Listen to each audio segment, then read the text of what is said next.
আজকে আমি আমার 10 কেজি জিপসাম নষ্ট হওয়ার গল্প শোনাবো। হ্যাঁ, একদম ঠিক। যদিও এখানে 10 কেজি জিপসাম নেই, বাট আমি 10 কেজির থেকেও বেশি জিপসাম নষ্ট করেছি এই প্রোডাক্টগুলো বানিয়ে। বিভিন্ন ধরনের সমস্যা হয়েছে। যাক, এখানে হচ্ছে ফার্স্ট ফ্লাওয়ার ভাস, যেটা আমার জিপসামের প্রথম কাজ ছিল। এটা আমার মোটামুটি ভালোই হয়েছিল। জাস্ট হচ্ছে এই মাথার দিকটাতে একটু প্রবলেম হয়েছিল, বাট তাও আমি এটা ফেলে দেইনি। এটা হচ্ছে আমি সিলার করেছিলাম। যেহেতু আমি জানতাম না যে কীভাবে সিলার করতে হয় বা কতক্ষণ ড্রাই করতে হয়, কীভাবে কী করতে হয়, আমার আইডিয়া খুবই কম ছিল। আর এটা যেহেতু অনেক দিন আগের, অলমোস্ট 1 মান্থ আগের, তো এটা খুব ধুলোবালি পরে একটু মেসি হয়ে গেছে। দেন হচ্ছে এই যে সেকেন্ড যেটা, এটাও আমার ঠিকঠাক ছিল, ফিনিশিংটাও ভালো ছিল।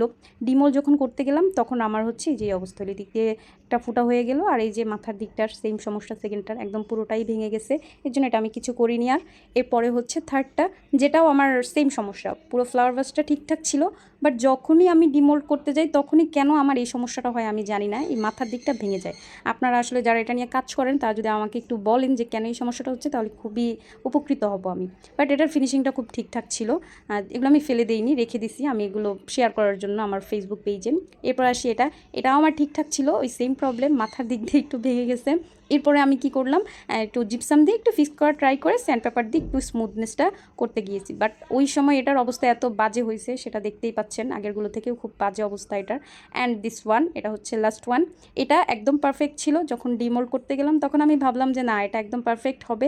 বাট এই মাথায় যে মোলটা, এটা যখন আমি ডিমোল্ড করতে গেলাম বা বের করতে গেলাম তখন একটু ভেঙে গেল। তো আমি ভাবলাম আচ্ছা যাক, যেহেতু পুরো পিসটাই ঠিকঠাক আছে, এটা একটু জিপসাম দিয়ে একটু ফিক্স করে নিই। এই হচ্ছে কাহিনী।